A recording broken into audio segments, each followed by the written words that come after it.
Əgər dırnağında göbələk varsa, dırnağın saralıbsa videoya sona qədər qulaq as. Çünki bilirəm, müxtəlif növ mazlardan və damcılardan istifadə etməyinə baxmayaraq hələ də dırnaq göbələyinə son qoya bilmirsən.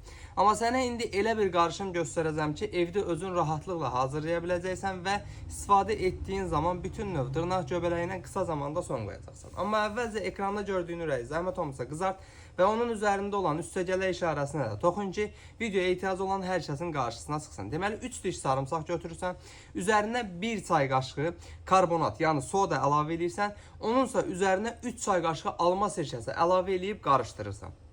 Gündə 2 dəfə səhər axşam xəstə dırnağa, yəni göbələk olan dırnağa sürtüb 15-20 dəqiqə gözləyib su ilə yuyursan. Deməli, bu qarışım göbələk çöplərinin böyüməsinin qarşısını alır, onun digər dırnaqlara keçməsinin qarşısını alır, qısa zamanda xəstə dırnağı sağaldaraq yenidən sağlam dırnağının yerinə gəlməsini təmin edir. Və sağlam dırnaqda əlverişsiz ortam yaradaraq dırnaq göbələyinin, çöplərinin yenidən yaranmasının qarşısını alır. Bu cür faydalı videoların davamı üçün səhifəni takip etməyi və bu videonu göbələkdən əziyyət çəkən dostuna, tanışına göndərməyi unutma.